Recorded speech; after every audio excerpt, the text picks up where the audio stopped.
केवळ मत मागा, जनतेचे आशीर्वाद मागा. तुमच्या पाठीशी पुण्याई आहे, नवनीतच्या पाठीशी पुण्याई आहे. अरे नवनीतला तर ते योग्य आहे, ते खरं आहे आणि सत्याचा विजय झालेला आहे. आणि 14 दिवस जेलमध्ये राहावं लागलं. या महाविकास आघाडीला आणि उद्धव ठाकरेला मला विचारायचं आहे आणि आपल्या तमाम महायुतीचे घटक पक्षाचे नेते आणि उपस्थित भगिनी आणि बंधूंनो, सर्वप्रथम मी तुम्हाला एक खुशखबरी देणार आहे. एक अत्यंत चांगली घटना झाली आहे. आमच्या नवनीत राणांवर जे लोक बोट उचलत होते त्यांना आज सुप्रीम कोर्टाने जबाब दिलाय.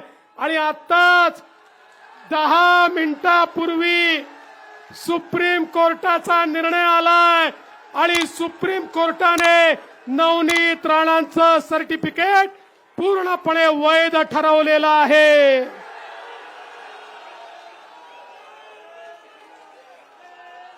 सुप्रीम कोर्टामध्ये 80 वर्षापूर्वीचे 300 डॉक्युमेंट मांडण्यात आले होते आणि ते डॉक्युमेंट वैध ठरवून सर्वोच्च न्यायालयाने सांगितलं की नवनीत राणांना दिलेलं जे सर्टिफिकेट आहे ते योग्य आहे, ते खरं आहे आणि सत्याचा विजय झालेला आहे.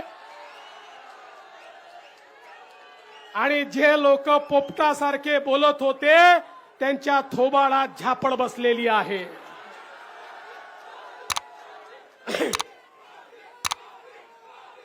जिसका आरंभ अच्छा होता है उसका अंत भी अच्छा होता है.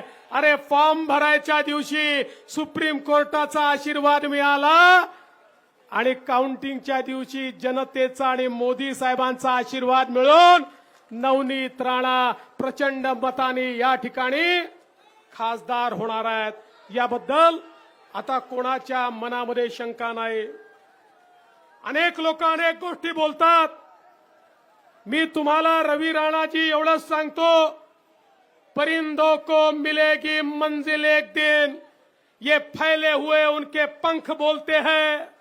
परिंदों को मिलेगी मंजिल एक दिन, ये फैले हुए उनके पंख बोलते हैं और वही लोग रहते हैं खामोश अक्सर जमाने में जिनके हुनर बोलते हैं. त्यामुळे जे बोलतात त्यांना उत्तर देऊ नका. अरे तुम्हारा हुनर तो अमरावती ने देखा है, अमरावती ने तुम्हाला पाहिलाय. दीन दलित गोरगरीब आदिवासी शेतकरी शेतमजूर ओबीसी अल्पसंख्याक सगळ्यांची सेवा करताना 5 वर्ष अमरावतीने तुम्हाला पाहिलाय. त्यामुळे कोणी तुमच्यावर दूषणं दिली तरी देखील चिंता करू नका. केवळ मत मागा, जनतेचे आशीर्वाद मागा. तुमच्या पाठीशी पुण्याई आहे, नवनीतच्या पाठीशी पुण्याई आहे. अरे नवनीतला तर या ठिकाणी प्रत्यक्ष बजरंग बलीचा आशीर्वाद प्राप्त झालाय. देशामध्ये एक व्यक्ती दाखवा की भारतामध्ये ज्यांनी हनुमान चालीसा म्हटलं आणि 14 दिवस जेलमध्ये राहावं लागलं. या महाविकास आघाडीला आणि उद्धव ठाकरेला मला विचारायचं आहे, उद्धव ठाकरेजी सांगा, हनुमान चालीसा भारतात म्हणायची नाही तर काय पाकिस्तानामध्ये जाऊन म्हणायची?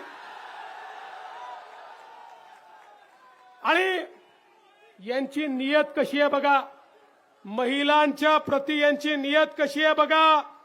ते राहुल गांधी म्हणतात, हमको हिंदू समाज की शक्ती को समाप्त करना है.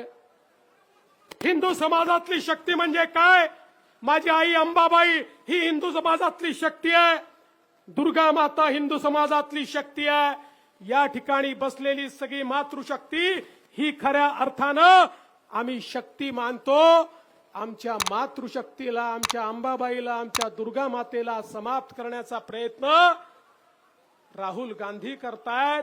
राहुलजी एवढंच लक्षात ठेवा, अरे तुमच्यासारखे कित्येक आले आणि चालले गेले पण या शक्तीला कोणी संपवू शकलं नाही. कारण या देशात नाही तर पृथ्वी तलावर एक एक माणूस जन्माला येतो तो केवळ आणि केवळ शक्तीमुळे जन्माला येतो. आई रूपी शक्ती त्याला जन्माला घालते म्हणून तो या ठिकाणी जन्माला येतो. छत्रपती शिवराय तयार झाले कारण आई जिजाऊंची शक्ती त्यांच्या पाठीशी होती. आमची शक्ती आई जिजाऊ आहेत. त्यामुळे अशा प्रकारे शक्ती संपवण्याचा प्रयत्न करणारे राहुल गांधी असतील किंवा हनुमान चालीसा म्हटली म्हणून 12 तास उभं ठेवून त्या ठिकाणी 14 दिवस जेलमध्ये ठेवून एका महिलेला पाण्याविना आणि बाथरूम विना उभं ठेवणारे हे महाविकास आघाडीचे नेते असतील. राजकारणातील प्रत्येक अचूक बातमीचे सर्वात आधी अपडेट्स मिळवण्यासाठी सरकारनामाच्या सर्व सोशल मीडिया प्लॅटफॉर्मला लाईक, फॉलो आणि सबस्क्राईब करा. तसंच सर्व नोटिफिकेशनसाठी बेल आयकॉन प्रेस करायला विसरू नका.